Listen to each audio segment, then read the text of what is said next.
Port, medical college అన్నీ వారే తెచ్చారంటున్నారా? ఏమండి, జనసేన కోసం ఒళ్ళు చించుకుని నానా సంకలు నాకినటువంటి జనసేన గుండికా లాంటి కార్యకర్తలకి ఎమ్మెల్యేని కాదని ప్లాన్ ఇప్పించలేనటువంటి ఆయన, అంటే ప్లాన్ ఇప్పించడం చేత కాదు కానీ ఈ మూడు బందర్ ఎమ్మెల్యేని కాదని, అప్పుడున్న బందర్ ఎమ్మెల్యేని కాదని ఇవన్నీ నేను తెచ్చానంటే ఆఫ్టర్ ఆల్ ప్లానే. మున్సిపల్ కమిషనర్ పిలిచి ఏమయ్యా సక్రమంగా ఉందిగా ప్లాన్ ఇవ్వయా అని ప్లాన్ ఇప్పించలేని ఆయన జగన్ గారితో పాటు క్యాబినెట్ లో పక్కన మంత్రిగా ఉండి జగన్ గుండిగా ఉన్న నానిని కాదని, నానికి తెలియకుండా ఇవన్నీ తెచ్చేసాడు, నమ్మేసేయాలి. ఎవడే అమాయకుడు?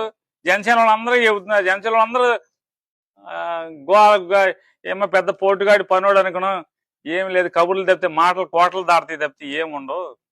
మసీదులకి, చర్చిలకి కోట్లు లచ్చలు చాలా ఇప్పటికి ఉన్నాయి. ఈ పాపం జనసేన కార్యకర్త ఎప్పుడు ఆ లిస్టులో ఒకటొకటి చేసుకుంటూ వచ్చేప్పటికి ఇక ఇతని ఇల్లు మామూలుగా ఇక అయిపోయినట్టు, ఇల్లు కట్టినట్టే లెక్క అని చెప్పనేది ఉంది. ఎందుకు పాపం ఈ కర్మ అంతా ఎందుకు వచ్చింది జనసేన కార్యకర్తలకి? జెండా మోసి, పల్లకి మోసి, భుజాలు కాయలు కాసేసినాయి. కొల్లు రవీంద్ర మోసి భుజాలు కాయలు కాసిన వాళ్ళకి ఇన్ఛార్జ్ ఒక నటుడు ఇన్ఛార్జ్ ఉండగానే ఇన్ఛార్జ్ సమక్షంలోనే మున్సిపల్ కమిషనర్కి కొల్లు రవీంద్ర గారు పడేయమని చెప్పాడు. సాక్షాత్తు జనసేన బందర్ ఇన్ఛార్జ్ ఉండగానే ఛాలెంజ్ చేస్తాను, ఇన్ఛార్జ్ ఉండగానే చెప్పాడు పడేయమని చెప్పని. దిక్కులేదు. మళ్ళీ డబల్ డ్రామాలు కదా ఇవన్నీ. అక్కడ మధ్యలు దరు, ఇక్కడ మధ్యలు దరు. అక్కడ తబలా కొడతారు, ఇక్కడ తబలా కొడతారు. కొల్లు రవికి తబలా, ఇక్కడ తగలా.